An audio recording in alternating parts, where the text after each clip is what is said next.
Let me preface this by saying what everybody knows, which is I have deep differences of opinion with my most immediate successor, and who's now president once again. And so there are a host of policies that we could be discussing. Though that kind of behavior is contrary to the basic compact we have as Americans. Imagine if I had done any of this. Let me just, I just want to be clear about this. So, yeah, if you're a law firm being threatened, you might have to say, okay, we will lose some business because we're going to stand for a principle. It is up to all of us to fix this. It's not going to be because somebody comes and saves you. Doing things right, have we in fact violated our own values, our own code, violated the law in some fashion? If not, and you're just being intimidated, well, you should be able to say, well, that's why we got this big endowment. I'm more deeply concerned with a federal government that threatens universities if they don't give up students who are exercising their right to free speech. I am more troubled. All right, y'all, let's talk about Barack Obama's recent speech at Hamilton College. And yes, he went there. He took direct aim at Trump, not just throwing shade, but drawing a sharp contrast between how he led and what we've been living through since. It wasn't just Orange Man bad. Obama laid out a real argument about values, rule of law, and what kind of country we want to be. And honestly, whether you agree with him or not, it's worth watching the whole thing. It's not every day a former president steps up like this, calm, deliberate, but clearly worried. So if you care about where we're headed, give the full speech a listen and decide for yourself. Don't just watch the clips. Watch the message. This has to do with something more precious, which is, who are we as a country and what values do we stand for? And now, this is not just an abstraction, and I think this is one of the challenges that we have. And I saw this even before the last election. I think people tend to think, democracy, rule of law, independent judiciary, freedom of the press, that's all abstract stuff because it's not affecting the price of eggs. Well, you know what? It's about to affect the price of eggs.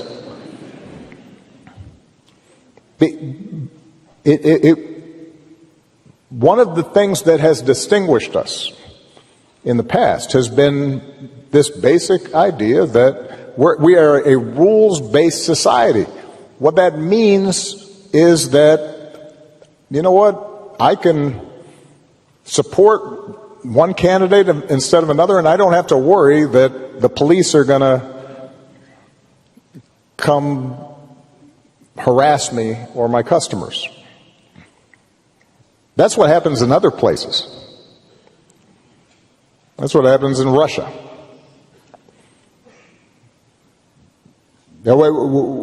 We take for granted the idea that we don't have to pay bribes or hire somebody's cousin in order to get a business permit.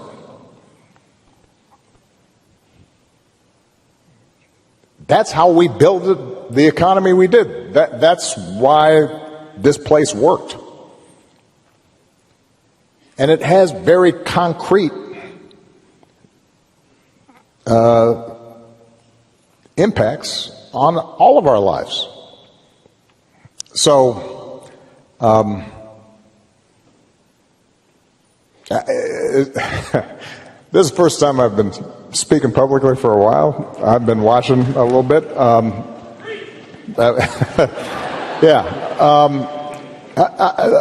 Let me just close this portion of my remarks by saying it is up to all of us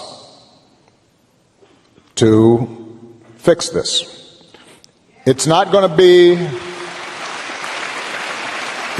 be because somebody comes and saves you. The most important office in this democracy is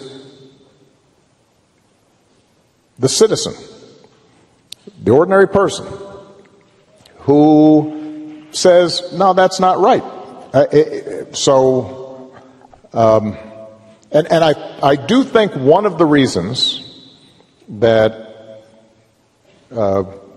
our commitment to democratic ideals has eroded is that we got pretty comfortable and complacent. You know, it has been easy during most of our lifetimes to say you are a progressive, or say you are for social justice, or say you're for free speech, and not have to pay a price for it. And now we're at one of those moments where, you know what, it's not enough just to say you're for something. You may actually have to do something and possibly sacrifice a little bit. So, yeah, if you're a law firm being threatened, you might have to say, okay, we will lose some business because we're going to stand for a principle. If you are a university,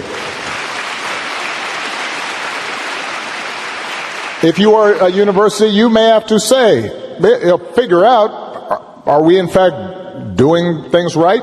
Have we in fact violated our own values, our own code, violated the law in some fashion? If not, and you're just being intimidated, well, you should be able to say, well, that's why we got this big endowment.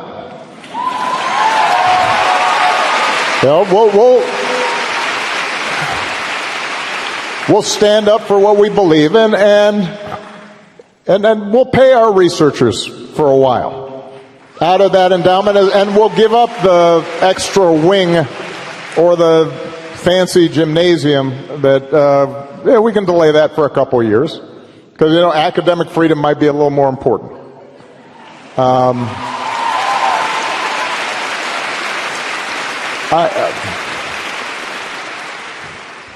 For most of human history, and to this day in most of places in the world, there is a cost to challenging the powers that be, particularly if they're abusing that power.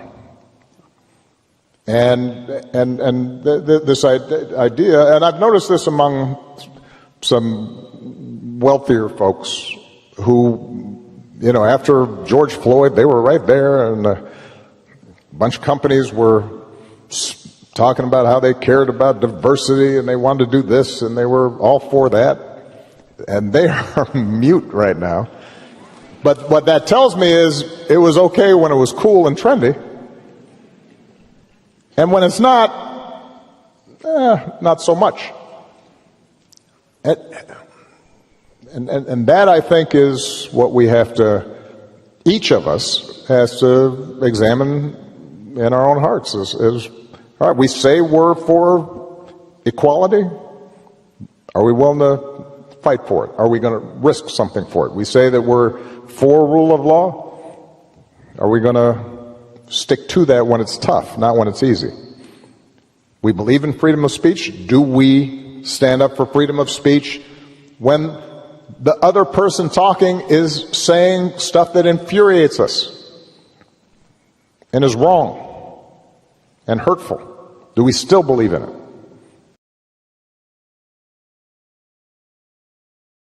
All right, folks, grab your popcorn and your Constitution, because Barack Obama just stepped up like your chill, but stern high school civics teacher who finally lost his patience. He's out here calmly reminding us, hey guys, democracy isn't just vibes. It's rules, institutions, and, not hiring your cousin to run national security. Now contrast that with Donald J. Trump, the man, the myth, the walking executive order who treats the rule of law like it's a terms of service agreement on an app he's never read. Obama's out here preaching civic virtue, and Trump's more like, if the Constitution gets in the way, let's rebrand it as fake news. Obama says, we're a rules-based society. Trump hears that and goes, rules? You mean like suggestions with bad pre? Obama talks about the independence of the judiciary, and Trump's like, only if they rule in my favor. Otherwise, they're deep state losers. Then there's this golden nugget. Obama warns that democracy isn't just abstract. It's about the price of eggs. And Trump? He'd probably respond, eggs? I love eggs. No one respects eggs more than me. I built the best egg economy, folks, believe me. Obama calls on citizens to stand up, to sacrifice for principles. Meanwhile, Trump is holding a rally to sell $60 Bibles next to a gold-plated steakhouse while claiming he's being persecuted worse than Jesus. And let's talk about values. Obama's asking Americans to self-reflect. Are we really willing to fight for equality and free speech? Trump's idea of fighting for freedom is rage. Tweeting at late-night comedians and yelling witch hunt. Anytime the word indictment trends. The best part? Obama gets philosophical. Do we defend speech even when it's painful? Trump's version of that is cancel anyone who calls me out, but also cancel culture. So yeah, Obama's over here giving us TED Talk realness on how to be actual citizens. Trump? He's still stuck in the we universe, cutting promos on the Justice Department and threatening to lock up librarians for stalking To Kill a Mockingbird. In the end, Obama says the most important office is the citizen. Trump hears that and goes, sounds fake. Pretty sure it's Mar-Lago night manager. Anyway, this speech wasn't just a classy roast. It was a wake-up call. But whether you're Team Constitution or Team Can I Get Indicted in Peace? One thing's for sure, the eggs are about to get expensive. Maybe doesn't think exactly the way I think. I'm more prone to feeling attacked or threatened. And so that, I think, changed, it made us a little more tribal in our politics. And then the economy wasn't working for everybody. Now that, in part, had to do with the fact that government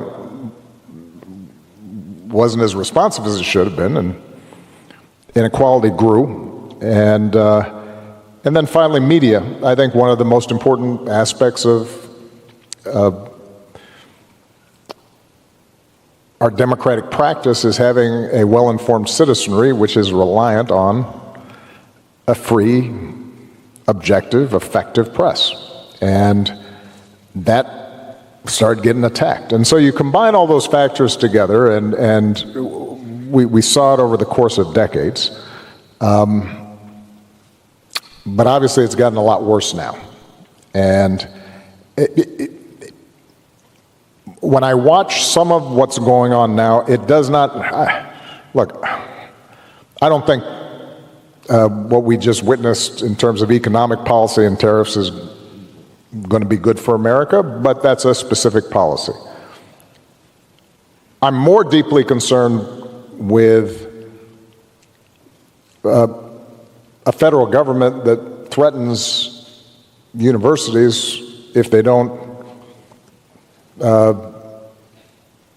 give up students who are exercising their right to free speech. I am more troubled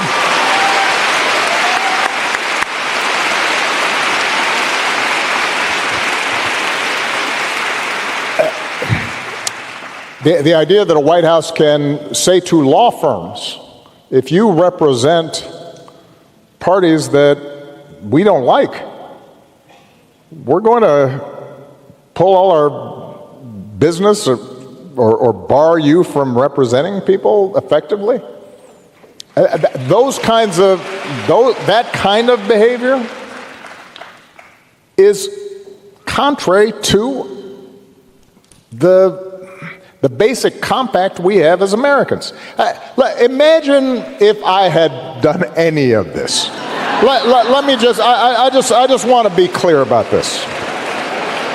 Imagine that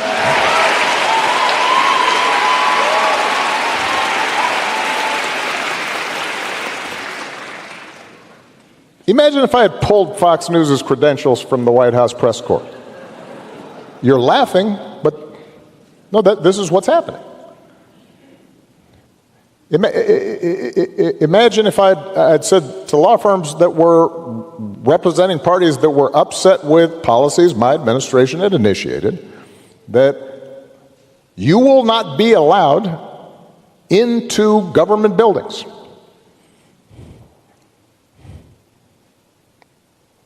We will punish you economically for dissenting from the Affordable Care Act or the Iran deal. We will ferret out students who protest against my policies.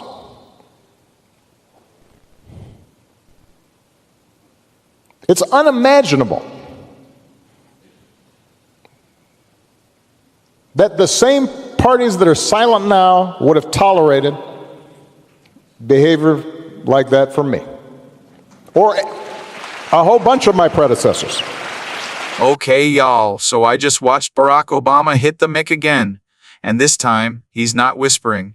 He's basically saying, I'll realize Trump ran the White House like a Yelp reviewer with a grudge, right? Let's break this down. Obama's out here calmly saying, hey guys, maybe threatening law firms and punishing universities for letting students speak freely isn't very American. Meanwhile, Trump was treating the Constitution like the terms and conditions of an iPhone update. Just scroll, skip, and violate. Obama even hits us with the imagine if I had done that bit. And oh boy, Imagine is doing a lot of work there. If Obama had pulled Fox News credentials, Hannity would self-combusted on live TV. Laura Ingraham would hosted a 24-hour Ingraham would hosted a 24-hour End of Democracy telethon. But when Trump actually threatens law firms for taking the wrong clients, crickets. Not even a thoughts and prayers for the First Amendment from the usual suspects. And tariffs, Obama says, hey, this might not be good for the economy. Trump says, tariffs are amazing. Everyone loves paying more for stuff. It's called patriotism, folks. Very classy inflation. Then there's the White House calling up law firms like a mob boss. You represent people we don't like. Say goodbye to your parking pass, buddy. That's not governance. That's Tony Soprano with a press secretary. Obama makes it plain. If I had done any of this, y'all would have had me impeached, arrested, and retroactively audited for that tan suit. And he's not wrong. We lived through a full news cycle meltdown because his latte didn't have enough foam. So to recap, Obama believes in press freedom, civil discourse, and not using the government like a revenge tour. Trump. He ran the country like a guy who just lost a fantasy football league and decided to set everything on fire on his way out. In short, we didn't just get tribal politics, we got a one-man demolition derby with Secret Service clearance. Anyway, let me know what you think. Like, share, and subscribe if you haven't already. Drop a comment below. I'd love to hear your thoughts. It helps us. It helps the mission. And it helps bring honest conversation to the table.